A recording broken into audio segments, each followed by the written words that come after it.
Greetings out there in YouTube land. This is Morris, man. And as always, I thank you guys for coming to my channel.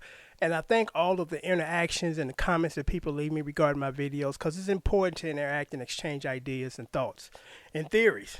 So I appreciate you guys to do that because a lot of my videos spawn from comments that people have left. And this video here is just that. I recently did a video entitled Vaudeville is Not Coming Back. And basically what I express in that video or convey is you got to live for the present and the future because, you can't try to resurrect, vaudeville. And I just use that as an example. The Jimi Hendrix experience, Jimmy was a great guitar player, but what he did is outdated now. No one's doing a power trio thing no more. And so you can't try to live off the past. You got to kind of create a future in the present. And I got a comment from an individual saying, well, you talking about mainstream, if you go to an indie label and he started naming these people I never heard, you can be creative and do what you want. And so the video basically is entitled Independent Labels versus Major Record Labels. And what are the differences and how one or the other might benefit you. And I tell it like it is. I've been a part of the music industry since I was in my 20s, and I was behind the scenes as far as how the business works, not just the artist, songwriter, sound engineer, behind the scenes and see how the business works. Because you got to know the business in order to work the business. And that's where a lot of musicians kind of get disconnected because they don't know what they don't know, which is understandable. Your main focus is to be creative and do your thing. And then you hire people like managers and other people that help with the business aspect unless you're suave and good at that yourself. And most aren't. So this guy was saying how, you can still be, outside the box and with these indie labels. And here's the thing with the indie labels. Unless you plan on spending almost, 30, 40 years of your life on your mama's couch waiting for your break, the indie label is not where you want to go. And unfortunately, even black acts don't even get an opportunity to utilize that because they don't sign black acts. And the majority of the indie labels are, they hire, or should I say, put on a contract, alternative rock and all types of unique and not totally mainstream artists.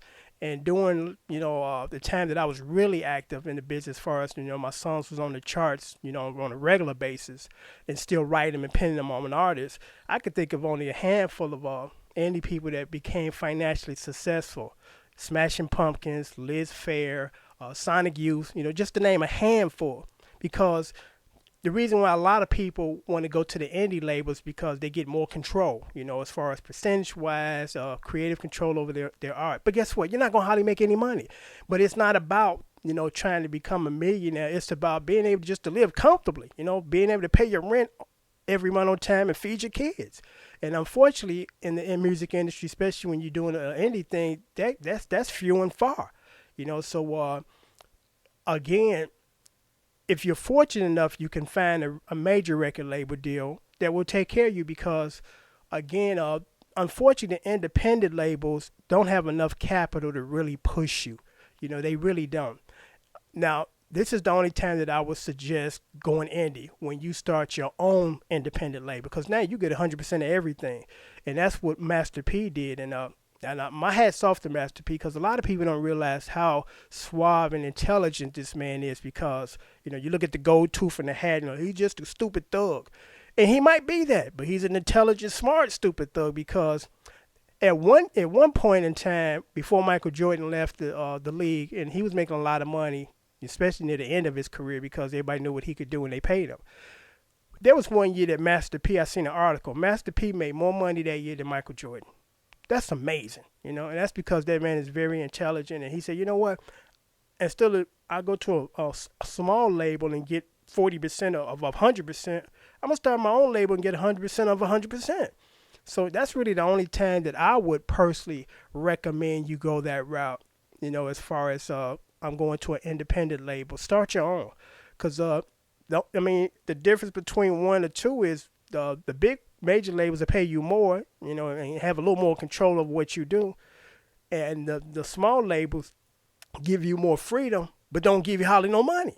So it's like, which one is more important to me? because in everybody's aspect of life, whether you a plumber or electrician or musician, you got to answer to somebody.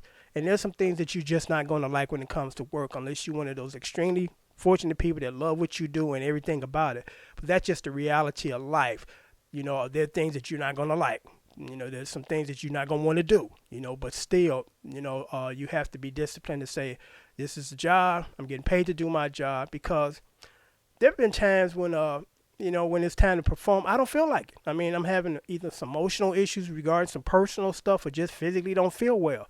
I still got to go out there and play, and it's like, that's just what you have to do sometime, with the exception of when you're about to get hospitalized. That's something totally different. But the point I'm making is sometimes you just don't feel like doing things, but you know that you have to. So, I thought I'd put this, video together as far as to distinguish the difference between the two.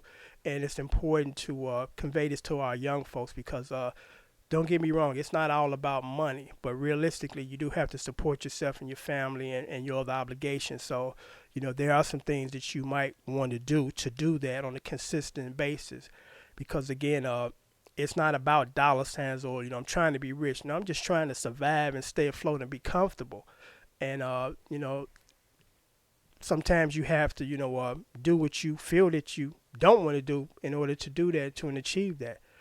So again, that's really important that we do these things as far as look at everything in its perspective, because I'm going to say this, and it has to be said, and it's not a knock against any style of music. If you want to make a good living, pop music is the top tier. Rock, not really sure about country. I'm saying you can make a good living doing country, R&B.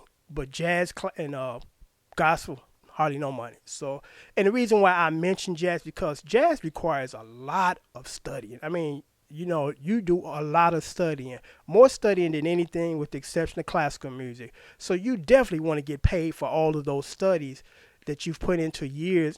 And, when the smoke clears and you try to get a record label with, your jazz band, and jazz record labels are not paying that much. Those guys don't make a lot of money. There's a handful of rich jazz guys, George Benson and just maybe one or two other people. So, you want to think about that, to say, damn, do I want to put 6 years into studying into this, and when the smoke clears, I'm barely going to get paid? So that's something you might want to think about. Again, you don't start off thinking about dollar signs when you're playing or starting to play, but at some point in time, you got to take care of yourself. Got to pay the mortgage, got to pay the car note, your child's tuition, college tuition. So those are things that you need to think about. But until next time, I'm going to sign off and hope that this has been educational and helpful. Thanks for watching.